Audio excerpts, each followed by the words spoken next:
तो हम लोग देख रहे हैं rich dad poor dad book. पिछली वीडियो में हम लोगों ने देखा था बुरी आदतों के बारे में, जाना था जो हमारी बुरी आदतें होती हैं उसके कारण ही हम लोग गरीब होते हैं या फिर हमारा हेल्थ खराब होता है। यानी कि जैसी हमारी आदत होती है हमारा फ्यूचर वैसा ही होता है। और आज के इस वीडियो में हम लोग देखेंगे जिद के बारे में। जिद अहंकार और अज्ञान का मिला जुला रूप है। जो मैं जानता हूँ उससे पैसा आता है, जो मैं नहीं जानता उसके कारण मैं पैसा खोता हूँ। हर बार जब मैंने जिद की है मैंने पैसा गंवाया है। वह इसलिए क्योंकि जब मैं जिद करता हूँ तो मैं दरअसल यह भरोसा करता हूँ कि जो मैं नहीं जानता वह महत्वपूर्ण नहीं है।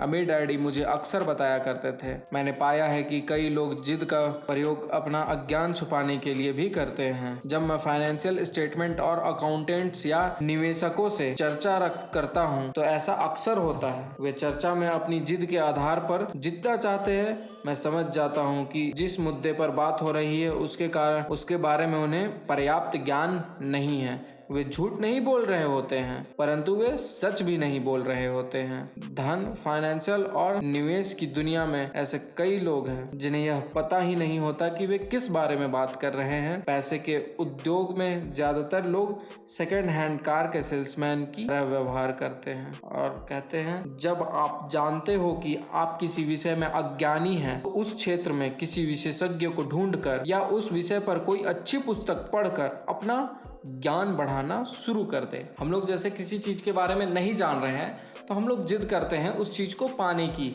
या उस चीज में इन्वेस्ट करने की, उस चीज को, उस काम को करने की। लेकिन हमें नहीं पता होता है कि जो हम सोच के वो काम कर रहे हैं वो एक्चुअल में क्या होगा, उसका आउटकम क्या निकल करके आएगा। हम लोग बस अपने थॉट के अकॉर्डिंग, हम लोग अपने बिलीफ के अकॉर्डिंग वो काम करते हैं कि हाँ हम ये मानते हैं कि हम यहाँ पे इन्वेस्ट करेंगे तो ये ऐसे होगा, वैसे होगा, ऐसे ऐसे अपने दिमाग में प्लान बना लेते हैं और वैसे वैसे काम करते चले जाते हैं। लेकिन हमें उसका एग्जैक्ट आउटकम, उसका रिजल्ट हमारे हाथों में नहीं है। उसका रिजल्ट कुछ भी हो सकता है। इसलिए हम लोगों को जिद छोड़कर, किसी भी काम को करने की जिद को छोड़कर उस फील्ड में, उस काम में एक्सपर्ट बनना, उस काम में ज्ञान हासिल करना है, उस फील्ड के बुक्स पढ़ने हैं और उस फील्ड में और भी विशेषज्ञ जो उस फील्ड के एक्सपर्ट हैं उन लोगों से मिल करके उस फील्ड में अपनी नॉलेज को बढ़ाना है।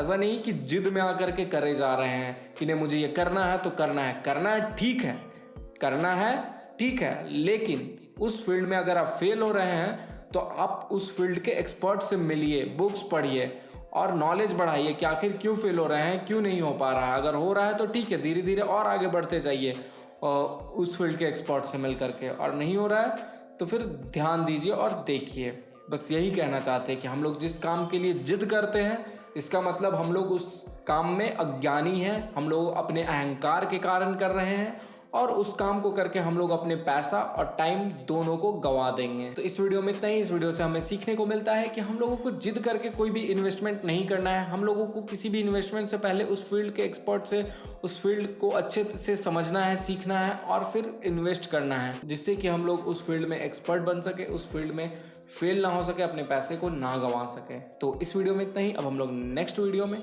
इसके आगे के चैप्टर के बारे में जानेंगे जिसका नाम है शुरू करना।